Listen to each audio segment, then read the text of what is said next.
Shalom, selamat pagi Bapak Ibu Saudara-saudari yang dikasihi oleh Tuhan. Hari ini kita akan mendengarkan renungan dengan tema Mustahil bagi manusia tetapi mungkin bagi Tuhan, yang terambil di dalam Lukas pasal 5 ayat 1-11. Saat itu Yesus sedang berada di pantai Danau Genesaret dan orang banyak berbondong-bondong untuk menghampirinya. Tidak semua orang yang datang kepada Yesus karena ingin mendengarkan pengajarannya. Ada juga yang datang dan bergabung dalam rombongan itu karena takjub akan mujizat yang Yesus lakukan. Dalam hal ini, terkadang kita orang Kristen juga melakukan hal yang sama seperti mereka yang berkerumun datang kepada Yesus.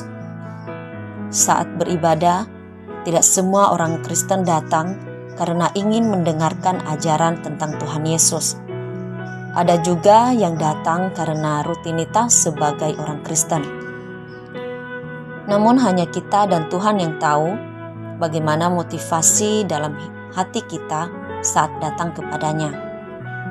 Tetapi jika selama ini hanya karena rutinitas, maka sebaiknya kita perlu menyadarinya dan memperbaikinya. Yesus berada di atas perahu milik Simon dan memintanya untuk menolakkannya sedikit jauh dari pantai. Setelah Yesus selesai mengajar, sementara Simon dan yang lainnya ikut mendengarkannya juga. Yesus berkata kepada Simon supaya menebarkan jalannya untuk menangkap ikan. Pada ayat 5 bunyinya, Simon menjawab, "Guru, telah sepanjang malam kami bekerja keras dan kami tidak menangkap apa-apa. Tetapi karena Engkau menyuruhnya, aku akan menebarkan jala juga." Menariknya adalah mereka tetap melakukan apa yang diperintahkan oleh Tuhan, walau faktanya mereka sudah bekerja keras tetapi tidak mendapat apa-apa. Simon dan yang lainnya akhirnya menebarkan jala dan sesuatu pun terjadi. Mereka mendapatkan ikan dalam jumlah yang sangat banyak. Ikan yang mereka dapat membuat jala mereka hampir koyak, kemudian memberi isyarat kepada teman-teman mereka untuk datang. Hasil ikan tangkapan mereka memuat 2 perahu dan menyebabkan perahu tersebut hampir tenggelam.